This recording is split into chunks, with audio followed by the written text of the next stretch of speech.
प्रिय मित्रों, आज हम एक ऐसी कहानी जान सुनाने जा रहे हैं जो कलयुग की है। कलयुग की गुप्त कहानी, रहस्य जो आपको हिला देगी। क्या आपने कभी सोचा है कि हम इस समय जिस युग में जी रहे हैं, वह सिर्फ समय का दौर नहीं, बल्कि एक जीवित शक्ति है जो हमारी आत्मा पर राज करती है। हाँ, मैं बात कर रहा हूँ कलयुग की। यह सिर्फ एक युग नहीं है, वो अंधेरा है जिसे देवताओं ने स्थापित किया है और असुरों ने प्लान किया है।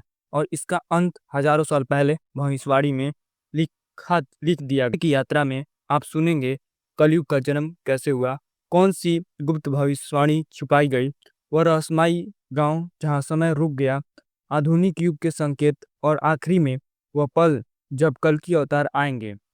तैयार रहिए, क्योंकि यह सिर्फ कहानी नहीं, यह आपकी सच्चाई है। अब हम अब हम जानने वाले हैं कलयुग का जन्म कब हुआ। कलयुग का जन्म द्वापर युग का अंत, भगवान श्री कृष्ण का पृथ्वी से प्रस्थान जैसे ही उनका देवता हुआ, धरती पर एक छाया फैल गई। वह था कलयुग का जन्म। पुराण कहते हैं कलयुग एक संजीव शक्ति है। वह इंसान के भीतर प्रवेश करता है। उसका भोजन है लालच, झूठ, धोखा, वासना, मोह। लेकिन क्या आपने सोचा है ये युग क्यों जीवित कहलाता है? क्योंकि ऋषियों ने कहा है कलयुग हवा की तरह है। वो आपको दिखता नहीं है, पर आपको अपने कब्जे में कर लेता है। और एक दिन यह शक्ति खुद रूप धारण करके प्रकट होगी। यह नहीं, जब जब जब कोई पाप अपने चरम पर पहुंचता है तो कलयुग और मजबूत हो जाता है। और आज की दुनिया, क्या वो उसी चरम पर नहीं है? गुप्त भविष्यवाणी, आज हम जानेंगे गुप्त भविष्यवाणी कलयुग की। 1000 साल पहले ऋषि वृद्ध ने एक भविष्यवाणी की थी। उन्होंने कहा कलयुग के 5 वर्ष पूरे होते ही एक तीसरी शक्ति जागेगी जो इंसान को पहचान बदल देगी। यह भविष्यवाणी तांडव पत्र में लिखी गई थी। कहा जाता है कि यह ग्रंथ तिब्बत और नेपाल के बीच गुफाओं में छिपे हैं। एक साधु ने दावा किया था, उसने यह ग्रंथ पढ़ा। उसके अनुसार जब इंसान तकनीकी गुलाम हो जाएगा, जब बच्चे अपना बचपन खो देंगे, जब समाज में धर्म सिर्फ दिखावा बन जाएगा, तो समझना कि कलयुग असली रूप में सामने आने वाला है। और उसने भी यह कहा, अंत का समय उतना दूर नहीं जितना तुम सोचते हो। 1997 में उत्तराखंड के एक छोटे से गांव दिव्यपुर में अजीब घटनाएं होने लगी। गांव वालों को कहना था यहाँ कोई बूढ़ा नहीं होता, बच्चों के चेहरे वहीं रहते हैं। रात होती है और पूरे गांव गायब हो जाता है। एक रिपोर्टर ने वहां जाकर देखा, गांव के बीचों बीच एक मंदिर है। मंदिर के गर्भगृह में एक पुराण यात्रा रखा है। उस यंत्र पर अजीब संकेत खुद हुए हैं। स्थानीय लोग कहते हैं यह यंत्र समय को रोक देता है। कुछ विद्वानों का मानना है यही यंत्र कलयुग का बाधा कर रखता है। लेकिन अगर यह यंत्र कभी नष्ट हो गया, जो कलयुग का असली रूप दुनिया पर हावी हो जाएगा।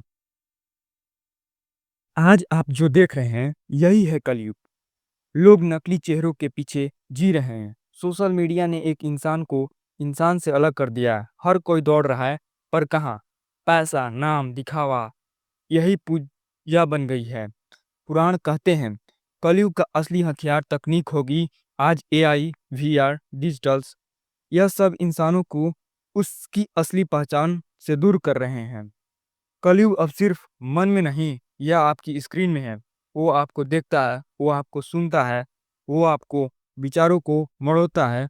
और वह दिन दूर नहीं जब इंसान खुद को ही दुश्मन बना लेगा।